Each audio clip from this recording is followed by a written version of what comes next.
সবচাইতে বেশি ব্যবহার করা শব্দের ভেতরে সবর, ধৈর্য অন্যতম। এটা আল্লাহ এমনি বলে নাই, ওরকম জায়গায় পড়েননি, এই জন্য আপনি টের পাচ্ছেন না।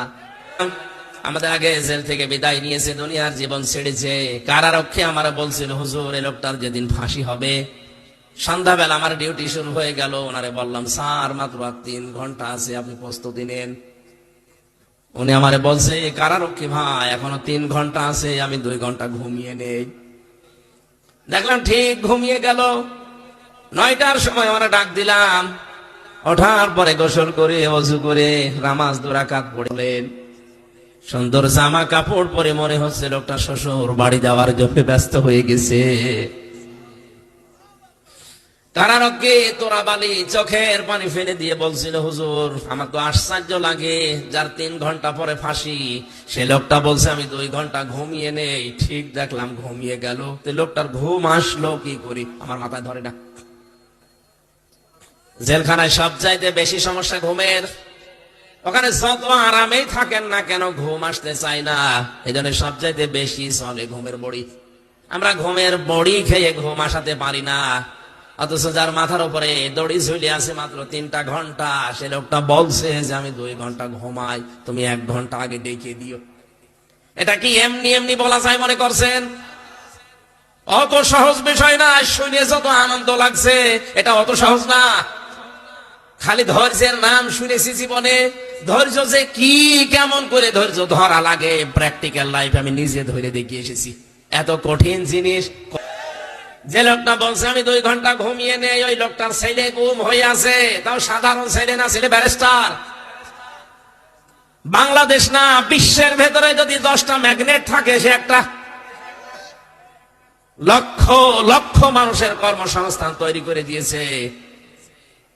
এত বড় পর্যায়ে যে লোকটা আছে, তার মাত্র 3টা ঘন্টা জীবনে বাকি আছে, ও 2 ঘন্টা ঘুমিয়েছে এমনি না। এই আয়াতটা বলছে, আল্লাহ তাখাফু ওয়ালা তাহজানু। সত্যি যদি কোনো মানুষ ঈমানের উপরে আল্লাহকে রব বলে টিকে থাকতে পারে, ফেরেশতা নাজিল হয়ে তাকে বলে ভয় পেও না, চিন্তা করো না।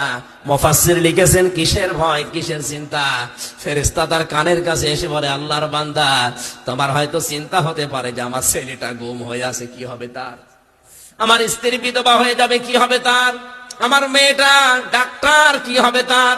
আমার এত বড় বিশাল সম্পদ, এত বড় নাম ডাক, কি হবে এগুলো? ফেরেশতা কানের কাছে মুখ নিয়ে যেন বলতে থাকে, চিন্তা নেই, ভয় নেই, ওগুলো আল্লাহ নিজে পাহারা দেবে। এই কারণে তার ঘুম এসেছে। আপনি ওই পর্যায়ে পৌঁছান তো দেখি।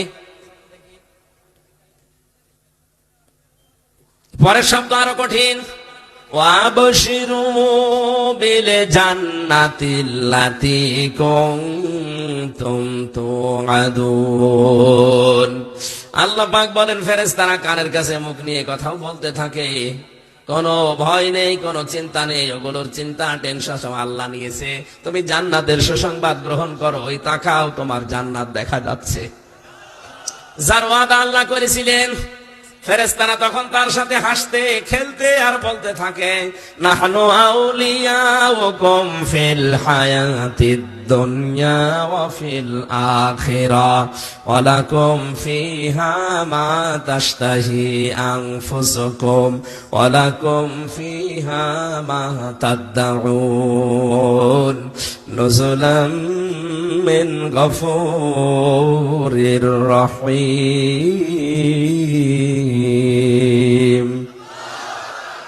আমরা দুনিয়ায় তোমাদের বন্ধু ছিলাম, নয়তো তোমরা টিকে থাকতে পারতে না। এখনো তোমাদের বন্ধু আছি, জান্নাতে পৌঁছিয়ে দেওয়ার আগ পর্যন্ত তোমাদের পেছন থেকে আমরা যাব না।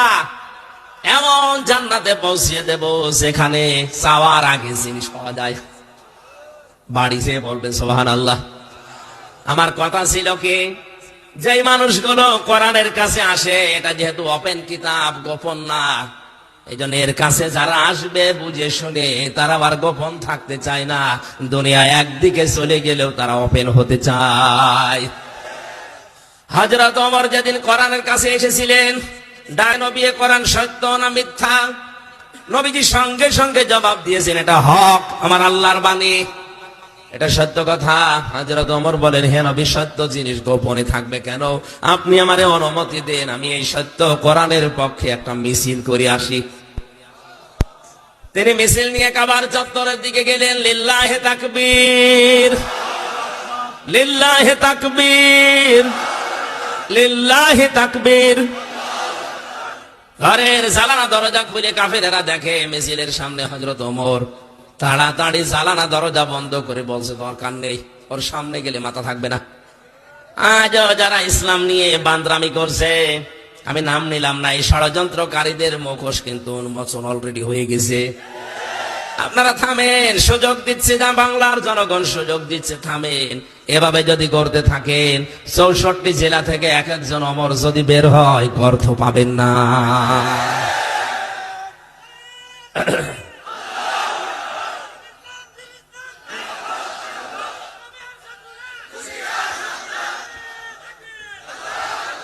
ঠিক আছে,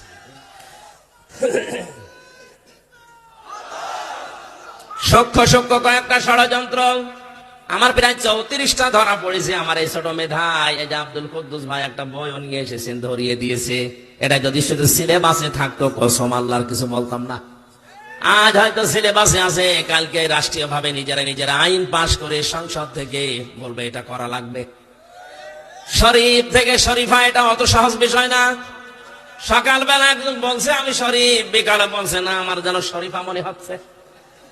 আপনি হন, শরীফা হন আর লতিফা হন, আমার নিষেধ নেই, কিন্তু বিকাল বেলায় যখন আপনি দাবি করবেন যে আমার শরীফা মনে হচ্ছে, তখন তো আপনি আর একটা দাবি করবেন যে আমার মহিলা হোস্টেলে সিট দেওয়া লাগবে। এখন যদি বলেন মহিলা হোস্টেলে সিট নিলাম তাতে কি হয়েছে, আমি তো শরীফা। আরে বেটা, তুই শরীফা যতই দাবি করবি, মাল তো তুই শরীফ। ওখানে আমার বোন আছে, আমার মেয়ে আছে, আমার ফুফু আছে, এক কথা বলেন না কেন? ওই জায়গায় তুই থাকলে আপনি টের পাচ্ছেন না কোন জায়গায় যাচ্ছে। একজন প্রশ্ন করছে, হুজুর, যুবক যুবতী এক জায়গায় রাতে থাকা যায় যাচ্ছে কিনা? সায়েন্স বলে দূরের কথা, তুই এক জায়গায় থাকবি? ওর প্রশ্ন ছিল এটা যে হুজুর, যুবক যুবতী রাতের বেলা এক জায়গায় ঘুমানো যায় যাচ্ছে, ঘুমানো যায় যাচ্ছে, তো আপনি তো ঘুমাবেন না? আপনি ঘুমাবেন? শরীফ থেকে শরীফা হয়ে আপনি কি ঘুমাবেন? কথা বলেন। এটা যদি একবার কায়েম করে ফেলতে পারে, কি হবে আপনার বোনের, আপনার মেয়ের, আপনার ফুফুর? শুধু আমারটা হবে, আপনি টের পাচ্ছেন না? আগামী তো সারস দিয়ে ভরে যাবে। আর এখন ট্রান্সজেন্ডার নামে নাম দিয়ে হিজড়াদের চালাতে চায়। কে বলেছে হিজড়া এটা শারীরিক সমস্যা? আর এই সমকামিতাকে যারা প্রমোট করছেন, এটা তাদের মানসিক সমস্যা। আমার প্রথম কথা ছিল শয়তান যৌনতা ছড়াতে ভালোবাসে, ও যৌনবাদী। আজ যারা এটার মাধ্যমে জাতিকে ওপেন করে দিতে চাচ্ছেন, আল্লাহর কসম আপনাকে শয়তান দখল করিস। আর কোন শয়তানের বেকারগ্রস্ত লোককে আমরা ওই জায়গায় দেখতে চাই না। নামেন ওখান থেকে। আপনি জাহান্নামে যেতে চান, একা চান, আরো ঠেলে দেব, আমি যেতে চাই না। গান বলছে কে?